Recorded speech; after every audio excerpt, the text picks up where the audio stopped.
Why do we need align our life purpose with our career? Well, I remembered I first asked this question when I was in my 27 years old. I was the deputy chief editor of a well-known English magazine at the time called Shanghai Business Review. I was rather successful at that time doing my job. I really enjoyed, editing, being a chief editor, that I connect all the resources to produce the magazine. I designed a cover that was, really creative and achieved a lot of, applause from my colleagues. Like when they saw the new designs, they were so excited. And one of the, our sales director, even, we have separate office, when the sales office was on, a couple of streets across, distancing from ours, and the editor's office was in another location. So he paid a visit to our office and to my desk, and just to express his excitement of the new cover, because it was so different from what they usually have, like the old traditional look.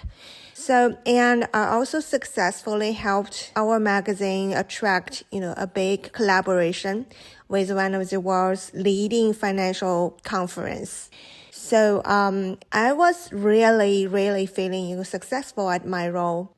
But for some reason, I mentioned in one of my articles earlier that we have office politics, and unfortunately, after I got the conference deal, I was literally kicked out from that deal, and somebody closer to the chief editor actually got to follow up, after my, completing the deal successfully.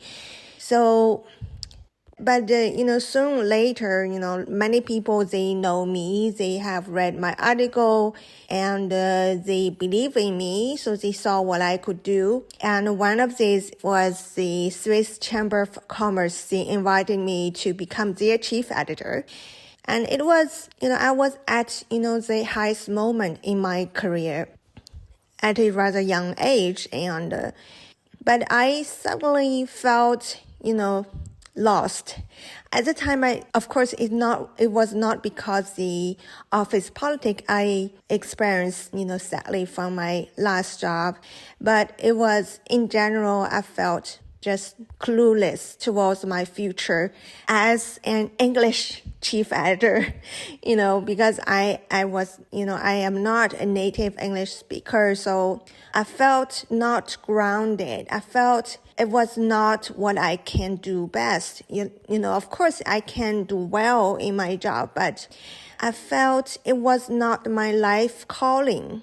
So I was thinking, will there be, kind of job that only I can do well, that, answers to some of, the questions, lingering in our head, and I can, exert my fullest potential. I feel truly confident.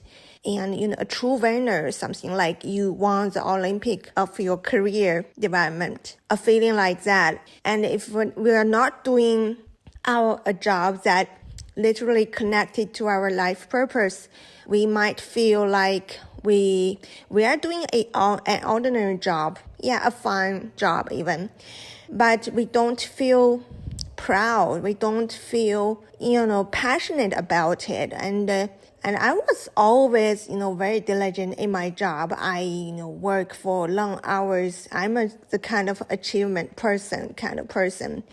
But, you felt like there's some kind of restriction there, some kind of glass ceiling there that you are unable to break through. And it always, it dampens your passion. It dampens your, your work in some sort of ways, that you feel like you are pulled down somehow by something, hidden somewhere, you have no clue about.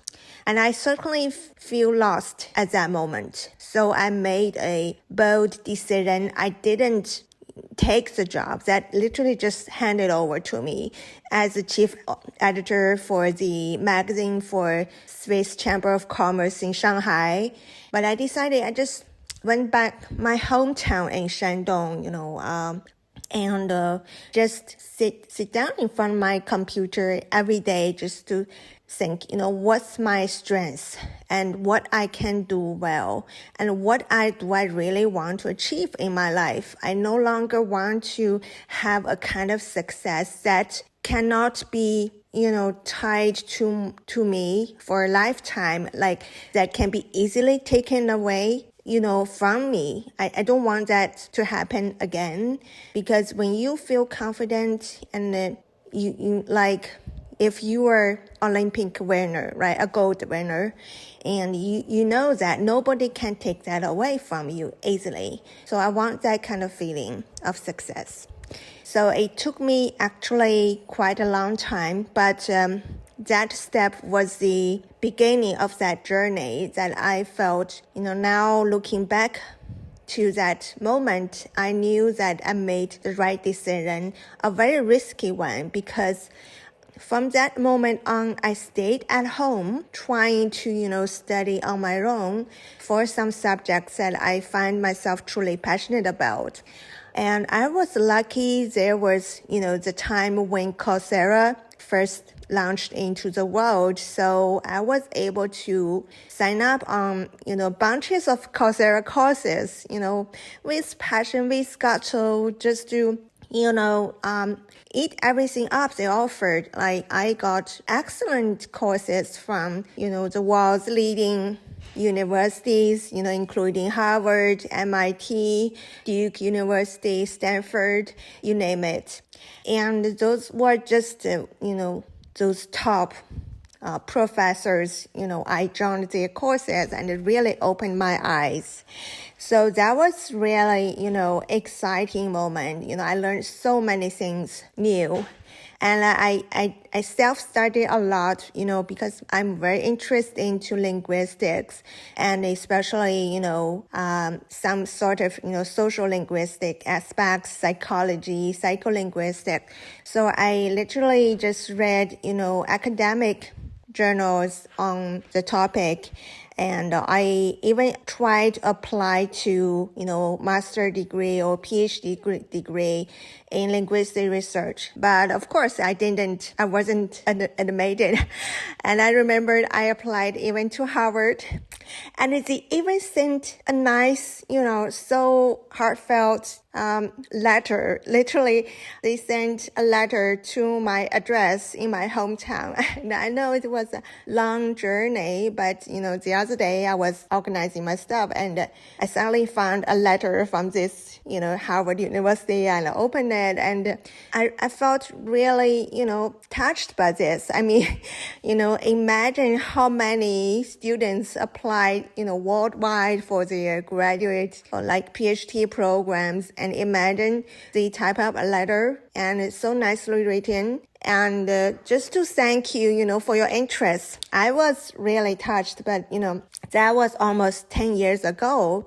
In 2014, I think that was the time when I took this risky moment to just, take the risk to try to change the course of my career direction.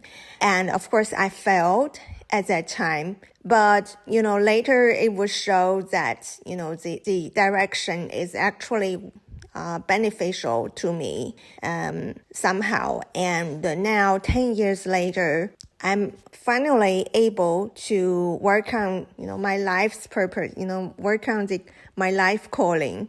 So I successfully connected my life purpose with my career. But anyway, I'll share with you, the rest part of this journey, of my journey in the second episode of this. So thanks for listening.